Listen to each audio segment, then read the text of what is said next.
kasari-sari, ito na naman ang inyong palawin niyang tindera si Ate Tintin, at for today's video, pag-usapan natin bakit tayo nahihirapang mag-ipon gayong meron na tayong tindahan, may araw-araw tayong income.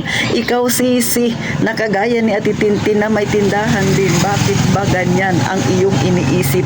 Hindi ako makapag-ipon, Ate Tin, kasi maraming bayarin. Huwag kang mag-alala, classmate tayo dati. Kasi yan din ang aking iniisip. Pero syempre, ito naman ang aking sasabihin sa'yo. Kaya nahihirapan kang mag-ipon? Gusto mo bang malaman? Willing ka bang mag-ipon, mga kasari? Syempre, nasa sayo yan. Kaya kung gusto mo, abay, huwag ka nang mahiya. Mag-subscribe ka na kay Ate Tintin. Hindi lamang tindahan ang pag-uusapan natin, pero syempre, iba pang mga problema na relate ka ukol sa ating buhay na nasa masa.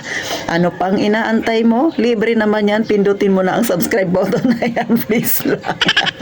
Syempre, sabay mo na rin ang pag-like sa aking video at kasabay na rin ang pag-click sa notification bell para pag may bago akong video, mano-notify ka para tayo'y magchismisan kaagad, mga kasari.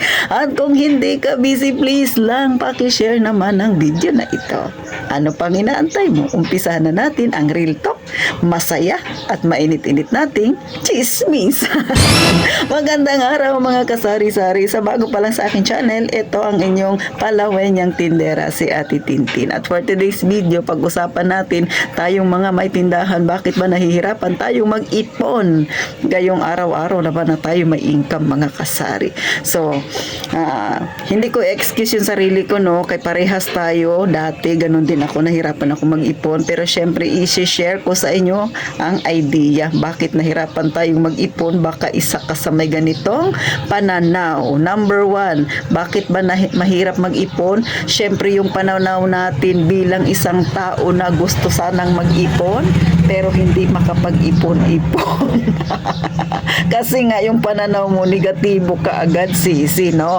Ay, hindi ako makapag-ipon, Ate Tin. Marami akong bayarin, maraming paparating na mga bills, may mga utang pa ako, hindi na kasya yung perang ibinibigay sa akin ni Mister.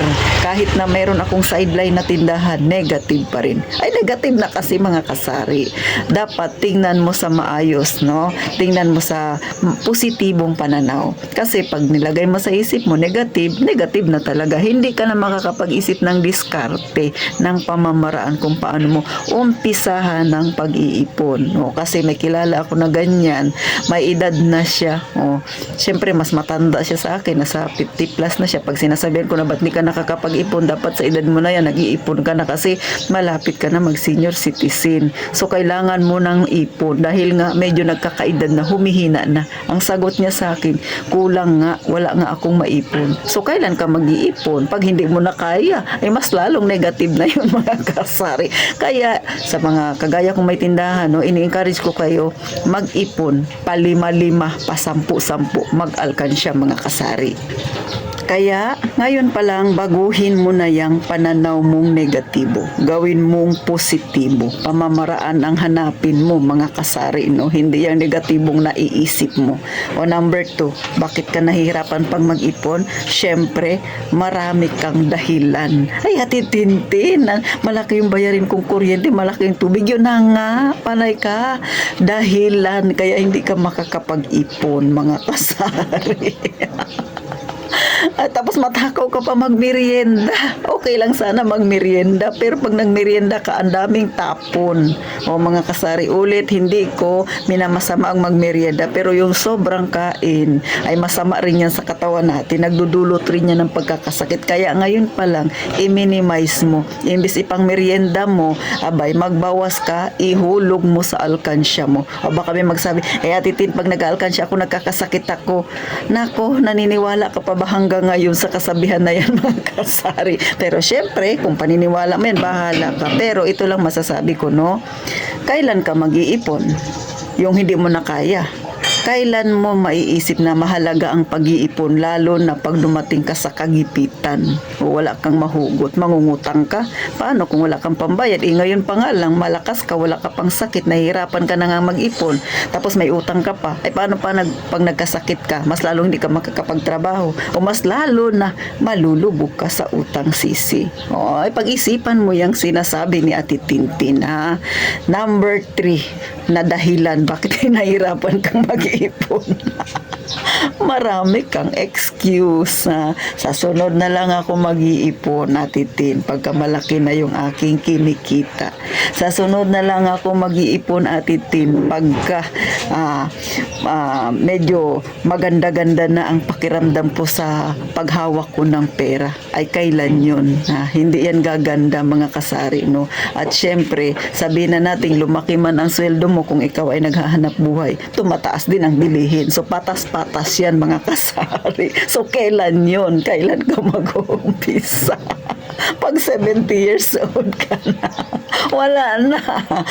Mahirap na yun hatakin, mga kasari. Kaya ngayon pa lang, mag-umpisa ka. Umpisahan mo sa palima-lima, pasampu-sampu. Kaya lang may excuse ka na naman. Ay kasi Ate Tin, maliit lang yung palima-lima. Buti nga may palima-lima kang hinuhulog kaysa wala. Yung palima-lima na yan, pag tumagal ng 1 taon yan, malaki rin yan, mga kasari. Yan ang ilagay mo sa iyong isipan. Hindi kay panay ka reklamo dyan, mga kasari, no?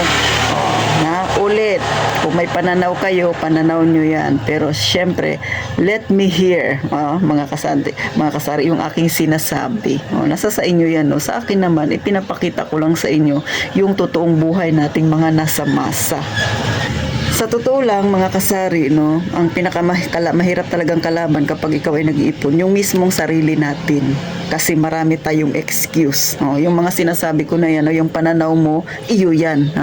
Yung iyong dahilan, iyo yan. Yung excuse mo, iyo yan. Kaya yung tatlo na yan, magka-classmate yan, panay sa atin yan, tumutukoy. Kaya nahihirapan tayong mag-ipon. Huwag mong isisi sa marami kang bayarin, ganito, ganyan. Iyo yan. Diskartihan mo. Sabi ko nga, palima-lima, pasampu-sampu. Ako nga, pa 20-20, 20 pesos, times mo ng 365 days, magkanong maiipon mo sa loob ng 1 taon.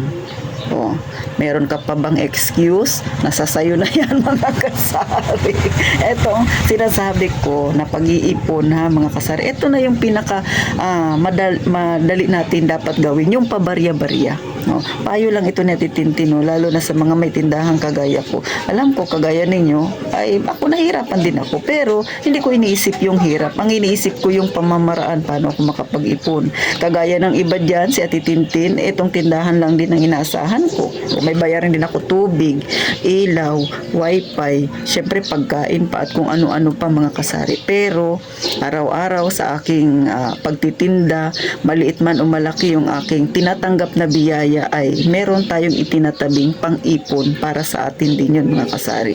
So hanggang dito na lang si Ate Tintin. Sana kahit papano naalog-alog ko ang iyong isipan, nakakuha ka ng idea. Kailan ka ba magsisimula? Paghuli na?